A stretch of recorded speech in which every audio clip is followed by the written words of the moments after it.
अगर किसी mutual fund का एक्सपेंस रेशियो है 0.5% का, यानी कि जिस भी एएमसी के म्यूचुअल फंड में आप अपनी इन्वेस्टमेंट्स कर रहे हैं उस एएमसी को आप हर साल अपने हर 1 लाख रुपए पे 500 रुपये एज एक्सपेंसेस यानी कि फीस दे रहे हैं। और ये आप क्यों दे रहे हैं? क्योंकि वो एएमसी आपके लिए उस म्यूचुअल फंड को मैनेज कर रही है, जिससे कि आपको उस म्यूचुअल फंड से अच्छे रिटर्न्स मिल पाएं, या फिर एटलीस्ट उस म्यूचुअल फंड का जो भी इंडेक्स या बेंचमार्क है उससे थोड़े से एक्स्ट्रा रिटर्न्स आपको मिल पाएं। मतलब हर एक इन्वेस्टर की कम से कम उम्मीद तो यही रहती है। अब सवाल ये आता है कि क्या एक्चुअली में ऐसा हो पा रहा है? क्या आपको म्यूचुअल फंड से अच्छे रिटर्न्स मिल पा रहे हैं?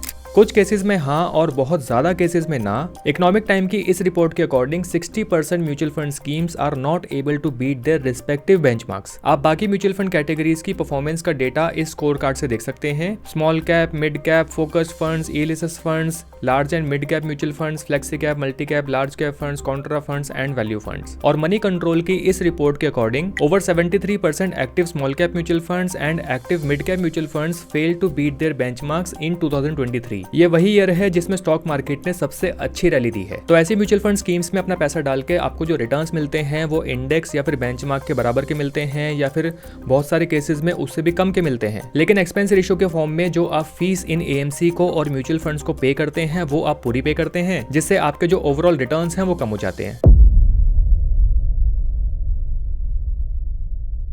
यानी कि मोर देन 70% फंड मैनेजर्स और एएमसी सिर्फ आपके पैसे पे मजे ले रहे हैं, सबको सिर्फ अपनी जेबें भरने की लगी हुई है। और इन्वेस्टर्स भी ऐसी म्यूचुअल फंड स्कीम्स में अपना पैसा डाल के अपनी जेब से पैसा निकाल के इनकी जेबें भर रहे हैं। मे बी आप ये सोच रहे हो कि यार एक साल में अगर मैं हर 1 लाख रुपए पे 500 रुपए की फीस किसी को दे भी दूंगा तो उससे क्या फर्क पड़ेगा? दिन का मुझे 1 रुपया 20 पैसे या फिर 1 रुपया 30 पैसे ही पड़ेगा, मतलब क्या ही फर्क पड़ता है? देखिए अभी फर्क नहीं पड़ता, फर्क तब पड़ जाता है जब हर महीने आपकी एसआईपी डिडक्ट होती है, यानी कि हर महीने पैसा डाल डाल के आपका जो इन्वेस्टमेंट कॉर्पस है वो इंक्रीज कर जाता है। मान लीजिए आपका जो इन्वेस्टमेंट कॉर्पस है वो 50 लाख रुपए हो जाता है या फिर 1 करोड़ रुपए हो जाता है, यानी कि इसी 0.5% के एक्सपेंस रेशियो पे आप अपने हर 1 करोड़ रुपए के इन्वेस्टमेंट्स पे 50,000 रुपए इनको फीस की फॉर्म में दे देते हैं। और 50,000 रुपए ईयरली देने का मतलब है कि आप हर रोज अपनी जेब से 135 रुपए या फिर लगभग 140 रुपए ऐसे ही किसी को दे रहे हैं, और वो भी इंडेक्स या फिर बेंचमार्क के बराबर के रिटर्न्स पाने के लिए, जो कि आप वैसे भी इंडेक्स फंड्स के थ्रू कर सकते हैं, जिनका एक्सपेंस रेशियो 0.1% या फिर 0.2% के आसपास का होता है। तो बहुत कुछ है मेरे पास आज की इस वीडियो में बात करने के लिए, ये तो बस शुरुआत थी। तो एक एक करके इन सभी चीजों के बारे में हम आज के इस वीडियो में बात करेंगे। वीडियो थोड़ी सी लंबी हो सकती है लेकिन आपके लिए बहुत काम की भी होगी, क्योंकि नॉलेज और अवेयरनेस से अच्छा आपके लिए और कुछ भी नहीं हो सकता। वीडियो अगर आपको अच्छी लगे तो चैनल को सब्सक्राइब करना मत भूलिएगा, क्योंकि ऐसी और भी वीडियोस आगे चल के आती रहेंगी। हम बात करते हैं आज के इस वीडियो के सबसे पहले सेक्शन की, जो कि है how many mutual funds the factory. आप मुझे ये बताइए कि म्यूचुअल फंड्स की जितनी भी डिफरेंट कैटेगरीज हैं इनमें से कितनी कैटेगरीज को आप जानते हैं? Large cap, mid cap, large and mid cap, small cap, flexi cap, multi cap, ELSS mutual fund, मतलब 7-8 मोटी मोटी म्यूचुअल फंड की कैटेगरीज हैं जहां पर 99% जनता आके रुक जाती है, क्योंकि यही mutual fund categories most invested mutual fund categories होती हैं। इनके अलावा जो भी म्यूचुअल फंड की कैटेगरीज आती हैं वो इन्हीं के बस साइड प्रोडक्ट्स हैं। वैसे तो large and mid cap, flexi cap, multi cap, ELSS ये भी साइड प्रोडक्ट्स ही हैं। ये बिल्कुल ऐसे हैं जैसे कि साइंस में आपने प्राइमरी कलर सुना होगा, यानी कि red, green, blue primary colours होते हैं। इनको मिक्स करके आप दुनिया के बाकी दूसरे कलर्स बना सकते हैं। सेम ऐसे ही CMY यानी कि सैन, मजेंटा, येलो भी प्राइमरी कलर्स होते हैं, जिनको मिक्स करके आप बाकी दुनिया के सारे ही कलर्स बना सकते हैं। सेम ऐसे ही म्यूचुअल फंड्स के अंदर large cap, mid cap, small cap 3 मोटी मोटी कैटेगरीज होती हैं। इनको आपस में मिक्स करके आप जितने चाहे उतने म्यूचुअल फंड्स बना लीजिए। तो सबसे पहला सवाल यहाँ पर यह आता है कि कितने म्यूचुअल फंड्स, ये जो म्यूचुअल फंड्स की फैक्ट्रीज हैं इनमें कितने म्यूचुअल फंड्स बन चुके हैं, कितने म्यूचुअल फंड अभी प्रोडक्शन में हैं जो कि बन रहे हैं, इनमें से कितने म्यूचुअल फंड्स को जनता जानती है और कितने म्यूचुअल फंड सही रिटर्न्स अपने इन्वेस्टर्स को दे रहे हैं, यानी कि इन एएमसीज के, इन फैक्ट्रीज के कितने सक्सेसफुल प्रोडक्ट्स बन चुके हैं। आपको क्या लगता है इन म्यूचुअल फंड एएमसीज के 2, 3 या फिर 5 म्यूचुअल फंड्स होते हैं? जी नहीं, बहुत सी म्यूचुअल फंड फैक्ट्रीज हैं जिनके पास 40, 50 या उससे ज्यादा म्यूचुअल फंड्स भी हैं, जिनमें से 4-5 म्यूचुअल फंड्स अच्छे हैं, लोग उनको जानते हैं, उनमें अपना पैसा इन्वेस्ट कर रहे हैं, उन म्यूचुअल फंड्स को ये एएमसीज अच्छे से मैनेज भी कर रही हैं। लेकिन इनके अलावा जितने भी दूसरे म्यूचुअल फंड्स हैं, यानी कि 35, 40 या 50 म्यूचुअल फंड्स हैं, वो इनके साइड प्रोडक्ट्स आप मान सकते हैं। इन म्यूचुअल फंड्स की मार्केट में ज्यादा डिमांड नहीं है, लेकिन हाँ इन एएमसीज का, इन फैक्ट्रीज का खर्चा पानी निकल जाता है। तो ये जो म्यूचुअल फंड की फैक्ट्रीज हैं ये बिल्कुल बाबा जी की जो फैक्ट्री है या फिर जो दुकानें हैं उनकी तरह काम करती हैं। यहाँ पर आपको दूध, दही, घी, पनीर, चावल, आटा, मसाला, नूडल्स, चाय की पत्ती, जैम, शहद, एलोवेरा जूस, साबुन, शैम्पू, दंत मंजन, फेस वॉश, काजल, सुहाग का सिंदूर, कपड़े, साड़ी, चप्पल, पर्स, बच्चों के डाइपर्स, नोटबुक्स, भैया सब कुछ मिलेगा। बस कोई भी ग्राहक लौट के नहीं जाना चाहिए, जिसको जो चाहिए यही मिल जाएगा, बस एक बार दुकान में घुसने की देर है। मैंने एक बार कोई मेगा स्टोर में आ गया तो उसको पतंजलि का सब कुछ मिलेगा, पतंजलि की सारी औषधियां। अब जैसे पतंजलि के इतने बिस्किट हैं। यकीन नहीं हुआ? अभी दिखाता हूँ। तो इस वक्त जो आप मेरी स्क्रीन पे देख रहे हैं ये है टिकर टेप के अंदर स्क्रीनर, और इसके अंदर मैंने सेलेक्ट की हुई है इक्विटी कैटेगरी, यानी कि अभी के लिए मैं सिर्फ इक्विटी कैटेगरी की बात करूंगा। इक्विटी कैटेगरी यानी कि मैंने यहाँ पर सभी कैटेगरी सेलेक्ट की हुई हैं जो भी म्यूचुअल फंड्स के अंदर आती हैं। इसके साथ मैंने यहाँ पर एक फिल्टर लिया हुआ है, ये है एएमसी का फिल्टर, यानी कि जितनी भी एएमसीज आज के टाइम पे मार्केट में अवेलेबल हैं उन सभी एएमसीज की लिस्ट यहाँ पर हमें मिल जाती है। अब मैं एक काम करता हूँ कि यहाँ पर कोई भी एक पॉपुलर एएमसी को फिल्टर आउट करता हूँ कि मुझे ये जानना है कि उस एएमसी के अंदर कितने म्यूचुअल फंड्स आते हैं। फॉर एग्जाम्पल अगर मैं यहाँ पर सेलेक्ट करता हूँ आईसीआईसीआई प्रूडेंशियल एसेट मैनेजमेंट, तो यहाँ पर हम देख सकते हैं कि यहाँ पर इनके पास टोटल 48 म्यूचुअल फंड्स हैं अलग अलग कैटेगरीज के। इसके अलावा अगर मैं सेलेक्ट करता हूँ एसबीआई म्यूचुअल फंड्स, तो एसबीआई के पास टोटल 33 म्यूचुअल फंड्स हैं। एसबीआई के अलावा अगर मैं सेलेक्ट करता हूँ निप्पॉन इंडिया, तो इनके पास 28 हैं।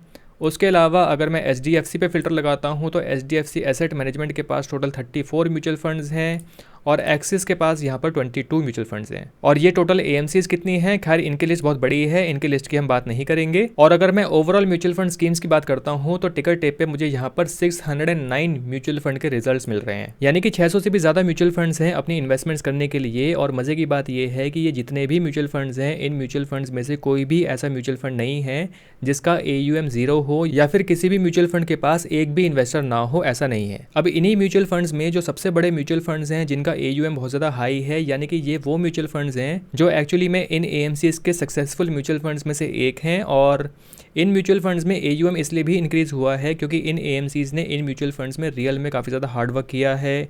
इन म्यूचुअल फंड्स ने अपने आप को साबित करके दिखाया है in terms of returns and performance, तभी लोगों ने अपनी इन्वेस्टमेंट्स इन म्यूचुअल फंड्स के अंदर की है और इन म्यूचुअल फंड्स का AUM इतना ज़्यादा इंक्रीज हो पाया है। लेकिन वहीं कुछ ऐसे म्यूचुअल फंड्स भी हैं जिनका AUM बहुत कम है, यानी कि इन बड़े म्यूचुअल फंड्स के आगे उन म्यूचुअल फंड्स का AUM बिल्कुल तिनका या फिर नाखून बराबर है। लेकिन फिर भी वो म्यूचुअल फंड्स एग्जिस्ट करते हैं, लोग उनमें अपनी इन्वेस्टमेंट्स कर रहे हैं, यानी कि एक्सपेंसेस पूरे पे कर रहे हैं। इनफैक्ट बहुत से इन्वेस्टर्स ये देखते ही नहीं है कि जिस म्यूचुअल फंड में वो अपनी इन्वेस्टमेंट्स कर रहे हैं उन म्यूचुअल फंड का एक्सपेंस रेशियो कितना है।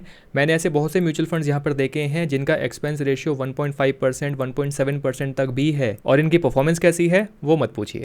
अब देखिए, जितना मैंने एनालिसिस किया है, पढ़ा है, समझा है, मैं यही समझ पाया हूँ कि हर एएमसी बहुत से डिफरेंट म्यूचुअल फंड्स को लॉन्च करती है, बहुत सारे म्यूचुअल फंड्स को लॉन्च करती है, और उन म्यूचुअल फंड्स को लॉन्च करने के बाद अपने ही इन हाउस फंड मैनेजर्स को उन म्यूचुअल फंड्स पर लगा देती है उनको मैनेज करने के लिए। अब देखिए, अगर किसी म्यूचुअल फंड हाउस ने मान लीजिए 5 से 6 नए म्यूचुअल फंड्स लॉन्च किए हैं जिनके अटपटे से नाम हैं, उनमें इन्वेस्टमेंट्स आएंगी या नहीं आएंगी ये नहीं पता, वो म्यूचुअल फंड्स कितना चलेंगे ये भी नहीं पता। अब इन म्यूचुअल फंड्स को मैनेज करने के लिए अगर बाहर से फंड मैनेजर्स को हायर कर लेंगे तो अच्छा खासा बड़ा खर्चा आ जाएगा। इतना खर्चा पानी फीस की फॉर्म में या फिर एक्सपेंसेस के फॉर्म में इन म्यूचुअल फंड हाउसेस को मिल भी पाएगा या नहीं मिल पाएगा, इसके बारे में कुछ पता नहीं। तो जो fund managers already 2-3 mutual fund schemes चला रहे हैं, जो म्यूचुअल फंड स्कीम्स सही चल रही हैं, स्टेबल हैं, उन्हीं फंड मैनेजर्स को इन म्यूचुअल फंड्स को मैनेज करने के लिए दे दिया जाता है कि भैया आप एक काम करिए, जरा इन म्यूचुअल फंड्स पे भी अपनी नजर डाल लीजिए, इनका भी कुछ कल्याण हो जाए, यहाँ पर भी कुछ इन्वेस्टर्स आ जाएं, बाकी हम प्रमोशंस कर देंगे, ऑनलाइन या फिर ऑफलाइन के जरिए इन म्यूचुअल फंड्स में इन्वेस्टमेंट्स करवा देंगे, बाकी का काम म्यूचुअल फंड डिस्ट्रीब्यूटर्स कर देंगे, क्योंकि उनको अगर हम कमीशन या फिर मार्जिन ज़्यादा दे देंगे तो वो वैसे ही अपने इन्वेस्टर्स की इन्वेस्टमेंट्स इन्हीं स्कीम्स में करवा देंगे। फिर देखा जाता है कि ये म्यूचुअल फंड स्कीम्स कैसा परफॉर्म कर रही है। अगर इन 5-6 म्यूचुअल फंड्स में से कोई एक म्यूचुअल फंड स्कीम किसी भी मार्केट सिनेरियो में अगर रिकॉर्ड तो रिटर्न देती है या फिर बहुत अच्छे रिटर्न दे देती है तो थोड़ा सा और हल्ला मचा दिया जाता है, उनका प्रमोशन थोड़ा सा और कर दिया जाता है, और बहुत से नए इन्वेस्टर्स तो खाली पिछले 6 महीने के या फिर साल भर के अच्छे रिटर्न देख के अपने आप ही खींचे चले आते हैं।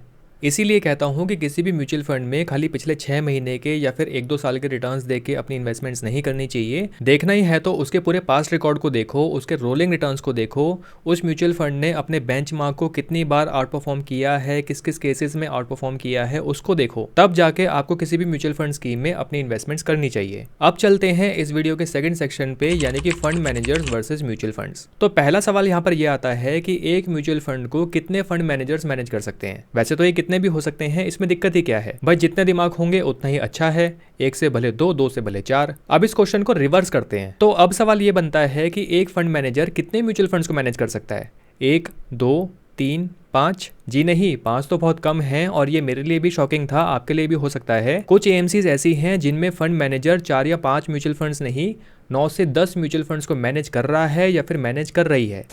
तो अब एक काम करते हैं कि इससे रिलेटेड और भी डेटा को हम देख लेते हैं कि डेटा हमें क्या बता रहा है। तो मुझे आप माफ़ कीजिएगा, लेकिन ये डेटा दिखाते वक्त मैं यहाँ पर किसी भी एएमसी या फिर किसी भी फंड मैनेजर का नाम नहीं ले सकता। फॉर सम रीज़न मैं उन सब चीज़ों को यहाँ पर ब्लर आउट कर दूंगा, लेकिन आपको मेरे पे भरोसा करना होगा कि जो डेटा मैं आपको दिखा रहा हूँ वो डेटा एकदम सही है। तो वापस से मैं उसी स्क्रीन पर आ जाता हूँ। यहाँ पर आपको जो फंड के नेम्स हैं वो ब्लर आउट मिलेंगे, उनको आप नहीं देख सकते।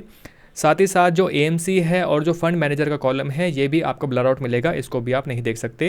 बाकी बीच का डेटा आप देख सकते हैं, उसमें मुझे कोई परेशानी नहीं है। अब देखिए मैंने यहाँ पर फिल्टर लगाया फिर से इक्विटी का, और इक्विटी के अंदर यहाँ पर आ जाते हैं एएमसी के नेम्स जो कि ब्लर आउट हैं। अगर मैं यहाँ पर एक बड़ी एएमसी के नेम को फॉर एग्जाम्पल फिल्टर आउट करता हूँ, मैंने इसको यहाँ पर सेलेक्ट किया तो यहाँ पर उसके सभी म्यूचुअल फंड्स आ जाएंगे। उसके बाद नीचे जाके मैंने यहाँ पर एक और फिल्टर लिया हुआ है, ये है फंड मैनेजर का फिल्टर। अगर मैं फंड मैनेजर के अंदर जाके किसी भी फंड मैनेजर का नाम यहाँ पर डालता हूँ, फॉर एग्जाम्पल अगर मैंने ये फंड मैनेजर चूज़ किए हैं यहाँ पर, तो आप देखेंगे कि ये फंड मैनेजर यहाँ पर total 10 different active mutual funds को मैनेज कर रहे हैं। मतलब इनके साथ एक एक फंड मैनेजर और हैं, लेकिन ओवरऑल यहाँ पर जो एक अकेला लीड फंड मैनेजर है, ये lead fund manager 10 different schemes को मैनेज कर रहा है। सेम ऐसे ही अगर मैं इन फंड मैनेजर को यहाँ से हटा के कोई दूसरी म्यूचुअल फंड की एएमसी को सेलेक्ट करता हूँ, फॉर एग्जाम्पल मैं इसको यहाँ से हटा देता हूँ और मैं अब की बार सेलेक्ट करता हूँ ये वाली एएमसी। इस एएमसी के जो म्यूचुअल फंड हैं वो हाल ही में काफ़ी अच्छा परफॉर्म कर रहे हैं, पिछले 1-2 साल में काफ़ी अच्छी परफॉर्मेंस हमें देखने को मिली है। और यहाँ पर आप देखेंगे कि जिस म्यूचुअल फंड का AUM हाईएस्ट है, मैंने AUM को यहाँ पर डिक्रीजिंग ऑर्डर में लगाया हुआ है, तो जिस म्यूचुअल फंड का AUM हाईएस्ट है वहाँ पर तो सिर्फ एक ही फंड मैनेजर उस म्यूचुअल फंड स्कीम को मैनेज कर रहा है। सेम ऐसे ही जो सेकंड हाईएस्ट है यहाँ पर भी एक फंड मैनेजर है, यहाँ पर जो थर्ड हाईएस्ट है उसके पास भी एक ही फंड मैनेजर है। यानी कि एक फंड मैनेजर की रिस्पॉन्सिबिलिटी है सिर्फ एक म्यूचुअल फंड को मैनेज करने के लिए। मतलब ठीक है, इन्हीं फंड मैनेजर को और भी दूसरी स्कीम्स दे रखी हैं। फॉर एग्जांपल जो ये वाली स्कीम है ये एक मिड कैप स्कीम है। इस मिड कैप स्कीम के अलावा इनके पास एक स्मॉल कैप स्कीम भी है जो कि यही मैनेज कर रहे हैं। उसके अलावा किसी भी बड़ी स्कीम में हमें दोबारा इन्हीं फंड मैनेजर का नाम देखने को नहीं मिलता है। सेम ऐसे ही जो ये फंड मैनेजर हैं वो इस बड़ी स्कीम को मैनेज कर रहे हैं जो कि एक फ्लेक्सी कैप स्कीम है। उसके अलावा ये मैनेज कर रहे हैं एक ELSS म्यूचुअल फंड जो कि अगेन फ्लेक्सी कैप या फिर मल्टी कैप स्कीम ही होती है। उसके अलावा थर्ड स्कीम ये मैनेज कर रहे हैं एक फोकस 30 फंड। अब एक काम करते हैं कि इसी डेटा को जो मैंने पिछली एएमसी चूज करी थी, अगर मैं फिर से उसी को चूज करके देखता हूं कि वहां पर क्या हो रहा है, तो यहां पर हम देख सकते हैं कि इस एएमसी का जो सबसे बड़ा म्यूचुअल फंड है जिसका AUM बहुत ज्यादा हाई है, इस म्यूचुअल फंड पे सिर्फ एक ही फंड मैनेजर हैं जो कि इसको डेडिकेटेडली मैनेज कर रहे हैं। उसके अलावा इनका नाम हमें आगे और कहीं पर देखने को नहीं मिलता। लेकिन जब हम स्क्रॉल करके नीचे की तरफ आते हैं, यानी कि उन म्यूचुअल फंड स्कीम्स को देखते हैं जिनका AUM काफी कम है, 500 करोड़ या फिर उससे कम का है, तो यहाँ पर हमें देखने को मिलता है कि in most of the mutual fund schemes को एक या दो ही फंड मैनेजर्स मैनेज कर रहे हैं। अगर मैं इसके अलावा कोई दूसरी एएमसी सेलेक्ट करता हूँ, इस एएमसी में हमें देखने को मिलता है कि इनके जो टॉप म्यूचुअल फंड्स हैं जिनका AUM बहुत ज्यादा है, यहाँ पर फंड मैनेजर्स इंडिविजुअल हैं, यानी कि हर एक म्यूचुअल फंड स्कीम के अगेंस्ट एक अलग फंड मैनेजर। लेकिन जब हम थोड़ा सा बीच में आते हैं, यानी कि उन म्यूचुअल फंड स्कीम्स पे आते हैं जिनका AUM ना तो बहुत ज्यादा हाई है ना बहुत ज्यादा कम है, यहाँ पर हम देख रहे हैं कि फंड मैनेजर्स की जो ओवरलैपिंग है ये बढ़ जाती है। यानी कि एक ही स्कीम को यहाँ पर 3 मैनेज कर रहे हैं, 2 मैनेज कर रहे हैं, यहाँ पर 3 मैनेज कर रहे हैं एंड सो ऑन। और जब हम बॉटम की तरफ आते हैं तो यहाँ पर देखते हैं कि जिन म्यूचुअल फंड स्कीम्स का AUM बहुत कम है वहां पर एक ही फंड मैनेजर इन सभी म्यूचुअल फंड स्कीम्स को मैक्सिमम टाइम मैनेज कर रहा है। तो ओवरऑल जितना भी डेटा मैंने देखा है उस डेटा में यही देखने को मिल रहा है कि जो म्यूचुअल फंड्स जिनका AUM बहुत ज़्यादा हाई है, उन म्यूचुअल फंड्स पे जो फंड मैनेजर्स हैं वो या तो एक हैं या मैक्सिमम 2 हैं। उसी एएमसी के जो मीडियम टाइप के म्यूचुअल फंड्स हैं जिनका AUM ना बहुत ज़्यादा हाई है ना बहुत ज़्यादा लो है, वहाँ पर फंड मैनेजर्स की ओवरलैपिंग थोड़ी सी बढ़ जाती है। एक ही स्कीम पे रिपीटेडली 2-3 फंड मैनेजर्स आ जाते हैं। वहीं जो सबसे नीचे वाले म्यूचुअल फंड्स हैं जिनका AUM सबसे कम है, वहाँ पर हमें देखने को मिलता है कि 10-10, 11-11 म्यूचुअल फंड स्कीम्स पे 1 या 2 ही फंड मैनेजर्स हैं जो उनको मैनेज कर रहे हैं। और जो बॉटम पे हमें स्कीम्स देखने को मिलती हैं उनके अंदर इंडेक्स फंड्स भी हैं, उनके अंदर एक्टिव फंड्स भी हैं।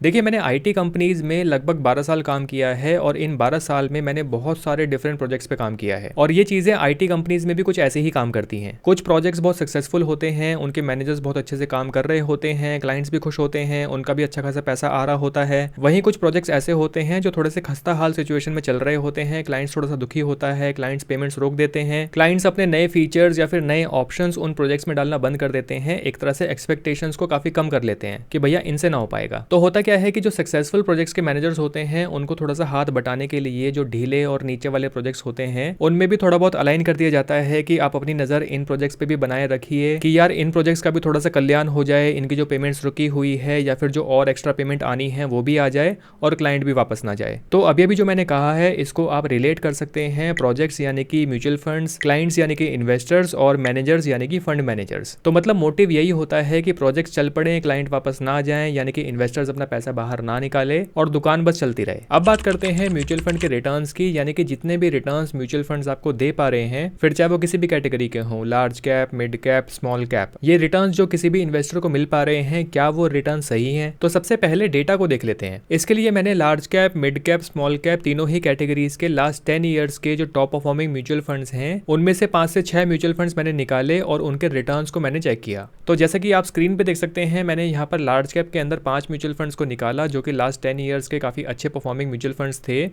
इन म्यूचुअल फंड्स के जो एवरेज रिटर्न्स निकल के आए, यानी कि एवरेज 10 ईयर्स का CAGR निकल के आया, वो निकल के आया 17.07% का। सेम केस जब हम मिड कैप की बात करते हैं, मिड कैप के अंदर मैंने 6 म्यूचुअल फंड्स निकाले, इनका जो एवरेज रिटर्न निकल के आए 10 ईयर्स के वो हैं 21.41% के। सेम ऐसे ही जब मैंने स्मॉल कैप म्यूचुअल फंड्स को देखा, यहाँ पर 6 म्यूचुअल फंड्स मैंने लिए हैं, इन 6 म्यूचुअल फंड्स के एवरेज रिटर्न्स निकल के आए हैं 24.43% के। तो लार्ज कैप में जहाँ पर एवरेज निकल के आया था 17.07% का in case of active mutual funds, जब मैंने इसको कंपेयर किया इंडेक्स के साथ, तो निफ्टी 50 इंडेक्स का लास्ट 10 ईयर्स का जो CAGR निकल के आया, ये आया 12.3% का। यानी कि जिन एक्टिव म्यूचुअल फंड्स के रिटर्न्स हमने अभी देखे हैं उनके रिटर्न्स इंडेक्स के मुकाबले काफ़ी अच्छे हैं। लगभग 5% के एक्स्ट्रा रिटर्न्स हमें यहाँ पर एक्टिव म्यूचुअल फंड के केस में देखने को मिल रहे हैं, जो कि अपने आप में काफ़ी अच्छे रिटर्न्स हैं। वहीं अगर हम मिड कैप कैटेगरी की बात करते हैं तो एक्टिव म्यूचुअल फंड के केस में ये एवरेज निकल के आया था 21.41% का। और इन रिटर्न्स को अगर मैं कंपेयर करता हूँ निफ्टी मिड कैप 150 इंडेक्स के साथ, तो इसका लास्ट 10 ईयर्स का CAGR निकल के आया है 20.4% का। तो एक तरफ है 21.4% और दूसरी तरफ है 20.4%। तो यहाँ पर हमें डिफरेंस देखने को मिल रहा है 1% का। तो बहुत बड़ा डिफरेंस नहीं कहेंगे, लेकिन हाँ ठीक है कि जो ये top performing mid cap mutual funds हैं, ये लोग ऑलमोस्ट अराउंड इंडेक्स के बराबर के रिटर्न्स ही दे पाए हैं। स्मॉल कैप के केस में जो स्मॉल कैप का इंडेक्स है, यानी कि Nifty small cap 250 index, honestly बताऊं तो इस वीडियो के बनाने के टाइम पे मुझे उसके लास्ट 10 ईयर्स के CAGR नहीं मिल पाए, तो मैं उनको यहाँ पर कंपेयर नहीं कर सकता। अगर आपको निफ्टी स्मॉल कैप 250 इंडेक्स के लास्ट 10 ईयर्स के CAGR मिल जाते हैं तो मुझे कमेंट सेक्शन में जरूर बताइएगा। हम उसको कंपेयर कर पाएंगे active small cap mutual fund से मिलने वाले रिटर्न्स के साथ, जो कि हमारे केस में है 24.43%, जैसे कि हमने अभी अभी देखा। तो जो म्यूचुअल फंड्स मैंने आपको दिखाए हैं, जैसे कि मैंने आपको कहा कि ये टॉप परफॉर्मिंग म्यूचुअल फंड्स हैं लास्ट 10 ईयर्स के, तो इनकी परफॉर्मेंस तो हमें इंडेक्स के मुकाबले अच्छी देखने को मिल रही है, लेकिन जरूरी नहीं है कि जिस म्यूचुअल फंड में आप इन्वेस्टेड हैं वो म्यूचुअल फंड इन्हीं म्यूचुअल फंड्स में से एक म्यूचुअल फंड हो। और साथ ही साथ मैं आपको बता दूं कि ये भी जरूरी नहीं है कि जिन म्यूचुअल फंड्स को अभी अभी हमने देखा है यही म्यूचुअल फंड्स अगले 10 साल के भी बेस्ट परफॉर्मिंग म्यूचुअल फंड्स रहेंगे। जरूरी ये है कि जिन म्यूचुअल फंड्स में आप इन्वेस्टेड हैं उन म्यूचुअल फंड्स को आप हर 6 महीने में या फिर 1 साल में रिव्यू जरूर करें, उनकी परफॉर्मेंस को रिव्यू जरूर करें, जिससे कि आपको ये आइडिया लग पाए कि आपको जो म्यूचुअल फंड रिटर्न्स दे रहा है वो म्यूचुअल फंड सही भी है या नहीं है, या फिर एक्चुअली में हो क्या रहा है। जिस भी म्यूचुअल फंड में आप इन्वेस्टेड हैं उस म्यूचुअल फंड को किसी दूसरे म्यूचुअल फंड से कंपेयर करने के बजाय आप उसी म्यूचुअल फंड को उसके अपने बेंचमार्क से कंपेयर कीजिए। अगर आपका म्यूचुअल फंड अपने ही बेंचमार्क को बीट कर पा रहा है, उससे थोड़े से भी एक्स्ट्रा रिटर्न्स जनरेट कर पा रहा है, तो वो मोर देन इनफ है, आप उस म्यूचुअल फंड के साथ कंटिन्यू कर सकते हैं। इसीलिए मैं भी और दूसरे यूट्यूबर्स भी बेस्ट म्यूचुअल फंड्स वाली वीडियोस लेकर आते हैं कि आपको ये पता रहे कि पिछले साल का बेस्ट परफॉर्मिंग म्यूचुअल फंड कौन सा था और अगले साल कौन सा म्यूचुअल फंड आपको अच्छे रिटर्न्स दे सकता है। ये बेसिकली एक चेक होता है कि जिस भी म्यूचुअल फंड में आप इन्वेस्टेड हैं वो म्यूचुअल फंड उस बेस्ट म्यूचुअल फंड वाली वीडियो में आता है या नहीं आता है। अगर आपका वाला म्यूचुअल फंड उस लिस्ट में आता है तो अच्छी बात है, अगर नहीं आता है तो आपको तुरंत उस म्यूचुअल फंड की परफॉर्मेंस को उसके बेंचमार्क के साथ चेक करना चाहिए। ये बिल्कुल भी जरूरी नहीं है कि आप हर साल बेस्ट म्यूचुअल फंड में ही अपनी इन्वेस्टमेंट्स करें, क्योंकि नेक्स्ट ईयर हो सकता है कोई और mutual fund best mutual fund में आ जाए। अब आप हर साल ये तो नहीं करते रहेंगे, कभी ये म्यूचुअल फंड, कभी वो म्यूचुअल फंड, कभी ये बेस्ट, कभी वो बेस्ट। तो इस चीज को सही से समझना जरूरी है। अब हम बात करते हैं reality of mutual fund performance की। देखिए, म्यूचुअल फंड एग्जिस्ट करते हैं आपको सही रिटर्न्स देने के लिए। सही का मतलब है एवरेज काइंड ऑफ रिटर्न्स देने के लिए। जैसे कि मैंने बताया कि हम किसी भी म्यूचुअल फंड की परफॉर्मेंस को कंपेयर करते हैं उस म्यूचुअल फंड के बेंचमार्क के साथ या फिर इंडेक्स के साथ। तो अगर कोई एक्टिव म्यूचुअल फंड अपने बेंचमार्क के कंपैरिजन में थोड़े से भी एक्स्ट्रा रिटर्न्स जनरेट कर पा रहा है, यानी कि वो म्यूचुअल फंड आपके लिए सही है, वो म्यूचुअल फंड अच्छा है। ज्यादातर केसेस में कोई भी म्यूचुअल फंड अपने ही बेंचमार्क को एक बहुत बड़े मार्जिन से या फिर एक बहुत बड़े डिफरेंस से आउट परफॉर्म नहीं कर सकता, क्योंकि म्यूचुअल फंड्स के अंदर वो स्ट्रैटेजी रखी ही नहीं जाती। देखिए, जो फंड मैनेजर्स होते हैं इनकी भी अपनी एक जॉब होती है, इनको भी इस फील्ड के अंदर सर्वाइव करना होता है। सर्वाइवल का मतलब है कि फंड मैनेजर्स कभी भी कोई भी बहुत बड़ी रिस्की बेट किसी म्यूचुअल फंड के अंदर नहीं ले सकते। किसी भी म्यूचुअल फंड में एक रिस्की बेट लेना फंड मैनेजर के ऊपर काफी ज्यादा भारी पड़ सकता है, इन केस अगर मार्केट में कोई भी नेगेटिव सिचुएशन या फिर कोई भी पैनिक सिचुएशन आती है। अगर मार्केट में ऐसी कोई सिचुएशन आ जाती है और फंड मैनेजर अगर किसी म्यूचुअल फंड पे कुछ रिस्की बेट्स ले लेता है, यानी कि कुछ ऐसे स्टॉक्स में म्यूचुअल फंड की एलोकेशंस को रख देता है जो स्टॉक ज्यादा वोलेटाइल हैं, थोड़े से एक्स्ट्रा रिस्की स्टॉक्स हैं, तो ऐसे केस में अगर उन स्टॉक्स में करेक्शन देखने को मिलता है तो म्यूचुअल फंड के जो बहुत से डिफरेंट पैरामीटर्स होते हैं, जैसे कि शार्प रेशियो है, बीटा है, वोलेटिलिटी है, इन सभी पैरामीटर्स पे एक काफी बड़ा बैड इंपैक्ट आ सकता है। अब क्योंकि कोई भी समझदार म्यूचुअल फंड इन्वेस्टर इन सभी पैरामीटर्स को देख के किसी म्यूचुअल फंड में अपनी इन्वेस्टमेंट्स करता है, तो उस पर्टिकुलर म्यूचुअल फंड की परफॉर्मेंस, उस म्यूचुअल फंड का जो AUM है और जो AMC का अपना बिजनेस है, इन सभी चीजों पे काफी बड़ा इंपैक्ट आ सकता है। यहाँ पर AMC का काफी बड़ा नुकसान हो सकता है। देखिए, म्यूचुअल फंड इन्वेस्टर्स वो इन्वेस्टर्स होते हैं जिनके पास स्टॉक मार्केट की ज्यादा नॉलेज नहीं होती, जो इंडिविजुअली स्टॉक पिकिंग नहीं करना चाहते, अपने पोर्टफोलियो पे एक बड़ा रिस्क नहीं लेना चाहते, लेकिन बदले में रिटर्न्स भी अच्छे चाहते हैं। तो कोई भी म्यूचुअल फंड एक तरह से मार्केट में इन्हीं सब चीजों को देख के, इन सभी पैरामीटर्स के बेसिस पे मार्केट में ऑपरेट करता है, अपनी परफॉर्मेंस देता है, तो बदले में म्यूचुअल फंड इन्वेस्टर्स को जो रिटर्न्स मिलते हैं वो भी इन्हीं सब चीजों के हिसाब से मिलते हैं। आप किसी भी मिड कैप म्यूचुअल फंड को उठा के देख लीजिए या फिर किसी भी स्मॉल कैप म्यूचुअल फंड को उठा के देख लीजिए। कोई मिड कैप म्यूचुअल फंड होगा तो उसके अंदर लार्ज कैप की होल्डिंग्स भी होंगी, उनके अंदर थोड़ी सी स्मॉल कैप की होल्डिंग्स भी होंगी। कोई स्मॉल कैप म्यूचुअल फंड होगा तो उसके अंदर लार्ज कैप होल्डिंग्स भी ज्यादा होंगी, उनके अंदर मिड कैप होल्डिंग्स भी काफी ज्यादा होंगी, जिससे कि जो इन्वेस्टर है उसके रिस्क को बैलेंस किया जा सके और वो म्यूचुअल फंड अपनी एक एवरेज सी परफॉर्मेंस के साथ मार्केट में बना रहे। तो किसी भी म्यूचुअल फंड से आपको वेरी हाई रिटर्न्स या फिर एक्सप्लोसिव रिटर्न्स नहीं मिल सकते, जैसा कि इन्वेस्टर्स को डायरेक्टली स्टॉक इन्वेस्टमेंट्स में मिल पाते हैं। तो क्या एक्टिव म्यूचुअल फंड्स में इन्वेस्टमेंट्स करने का कोई भी एडवांटेज है? बात करते हैं advantage of active mutual funds की। पहला एडवांटेज तो ऑब्वियसली ये है कि अगर आप अपना कंप्लीट एनालिसिस करके एक अच्छे या फिर सही म्यूचुअल फंड में अपनी इन्वेस्टमेंट्स कर लेते हैं, तो यहाँ पर आपको जो रिटर्न्स मिलते हैं वो इंडेक्स या फिर बेंचमार्क से बेटर रिटर्न्स मिल सकते हैं। अगर आपको म्यूचुअल फंड का एनालिसिस करना नहीं आता है तो मैं इसके ऊपर ऑलरेडी बहुत सारी वीडियोस बना चुका हूँ, आप इनमें से कोई भी वीडियो देख सकते हैं। किन किन पैरामीटर्स के बेस पे म्यूचुअल फंड्स को आपस में कंपेयर किया जाता है, म्यूचुअल फंड्स का एनालिसिस कैसे किया जाता है, आई एम श्योर आपको इन वीडियोस के जरिए हेल्प जरूर मिलेगी। सेकंड चीज ये है कि एक्टिव म्यूचुअल फंड यहाँ पर आपको एक और एडवांटेज दे सकते हैं, और जैसे कि मैं ऑलरेडी बात कर भी चुका हूँ कि एक्टिव म्यूचुअल फंड्स के जरिए आपको जो यहाँ पर ओवरऑल रिस्क है वो थोड़ा सा कम हो सकता है, लेकिन ये भी mutual fund to mutual fund depend करता है। म्यूचुअल फंड के जो पैरामीटर्स होते हैं, जैसे कि शार्प रेशियो है, उसकी जो वोलेटिलिटी है, किसी म्यूचुअल फंड का जो बीटा है, स्टैंडर्ड डिविएशन है, मतलब ऐसे बहुत सारे पैरामीटर्स हैं जिनके बेसिस पे किसी भी म्यूचुअल फंड के अंदर ये सब डिसाइड होता है। तो बेसिकली यही दो मोटी मोटी चीजें मुझे समझ में आती हैं। नेक्स्ट हम बात करते हैं things to keep in mind. देखिए, म्यूचुअल फंड्स का जन्म हुआ है उन इन्वेस्टर्स के लिए जिन इन्वेस्टर्स के पास स्टॉक मार्केट को ट्रैक करने का टाइम नहीं है, जिन इन्वेस्टर्स के पास स्टॉक मार्केट की ज्यादा नॉलेज नहीं है,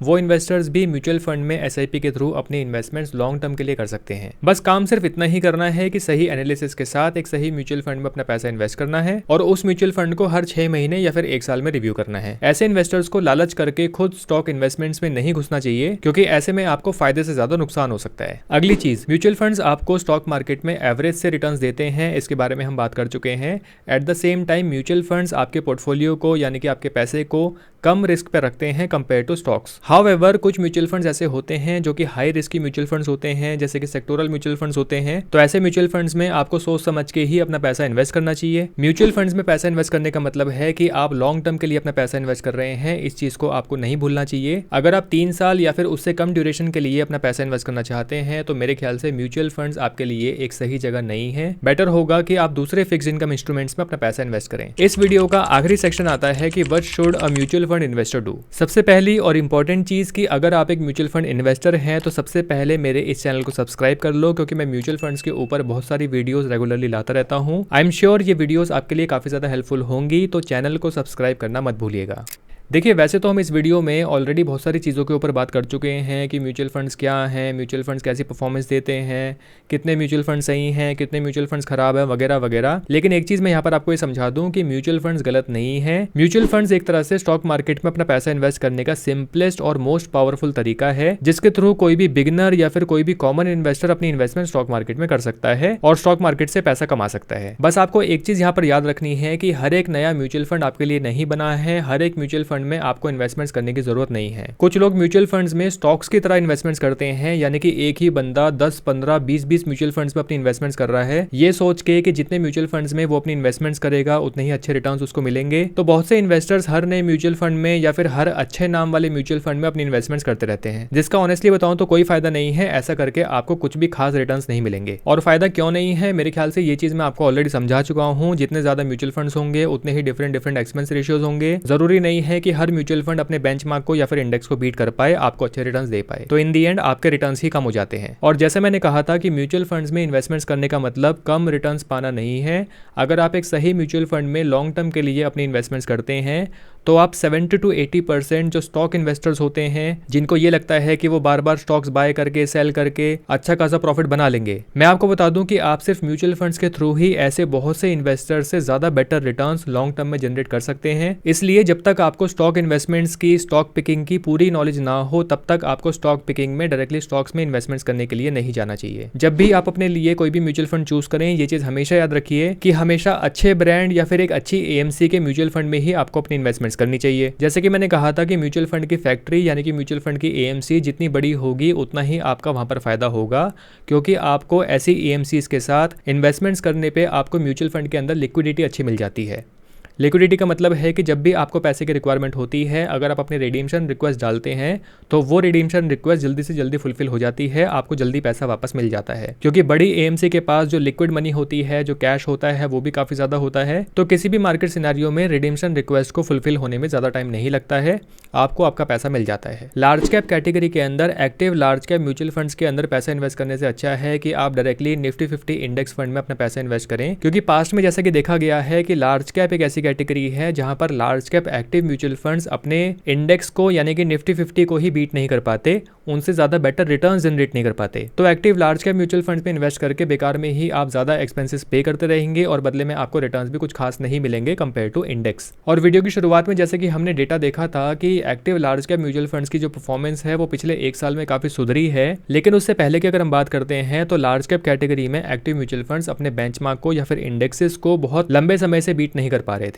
तो बेटर होगा सेफ साइड रहने में, यानी कि लार्ज कैप के अंदर इंडेक्स म्यूचुअल फंड के थ्रू अपना पैसा इन्वेस्ट करने में। एक्टिव म्यूचुअल फंड्स खराब हैं या फिर एक्टिव म्यूचुअल फंड्स में अपना पैसा इन्वेस्ट नहीं करना चाहिए क्योंकि एक्टिव म्यूचुअल फंड्स अच्छी परफॉर्मेंस नहीं दे पा रहे हैं, मतलब ऐसा कहना मुझे लगता है कि थोड़ी जल्दीबाजी होगी। मतलब वो बात ठीक है कि हाँ सभी एक्टिव म्यूचुअल फंड्स अच्छे नहीं होते, लेकिन दूसरी तरफ ये बात भी सही है कि सभी एक्टिव म्यूचुअल फंड्स खराब भी नहीं होते। स्टॉक मार्केट में जब बड़े फॉल्स आते हैं या फिर स्टॉक मार्केट जब साइडवेज होती है तो ऐसे टाइम पे एक्टिव म्यूचुअल फंड्स आपके पोर्टफोलियो को, आपके कैपिटल को प्रोटेक्ट करते हैं, जो कि इंडेक्स के केस में जरूरी नहीं है पॉसिबल हो। इंडेक्स काफी ज्यादा वोलेटाइल होते हैं। इंडेक्स इन्वेस्टमेंट्स में आपके कैपिटल पे रिस्क बढ़ सकता है। किसी भी म्यूचुअल फंड को अगर आप उसके बेंचमार्क से कंपेयर करना चाहते हैं तो ये काम आप बहुत आसानी से कर सकते हैं advisorkhoज.com की वेबसाइट पे जाके। ये कोई पेड प्रमोशन नहीं है, मुझे ऐसा कहने के पैसे नहीं मिले हैं। अगर आप मेरी म्यूचुअल फंड की एनालिसिस वाली वीडियोस देखेंगे तो वहां पर मैंने advisorkhoज.com का बहुत ज्यादा यूज किया है। इस वेबसाइट पर जाके आप म्यूचुअल फंड्स के रोलिंग रिटर्न्स को कंपेयर कर सकते हैं उस म्यूचुअल फंड के बेंचमार्क से, जिससे आपको एक अच्छी क्लैरिटी मिल जाती है किसी भी म्यूचुअल फंड की परफॉर्मेंस के बारे में। जिन भी वीडियोस के अंदर मैंने म्यूचुअल फंड का एनालिसिस किया है उन वीडियोस का लिंक आपको इस वीडियो के डिस्क्रिप्शन में मिल जाएगा, आप जाके उन वीडियो को चेक कर सकते हैं। और फाइनली मैं आपको बता दूं कि म्यूचुअल फंड्स गलत नहीं है। म्यूचुअल फंड की जो एएमसीज हैं, म्यूचुअल फंड के जो फंड हाउसेज हैं,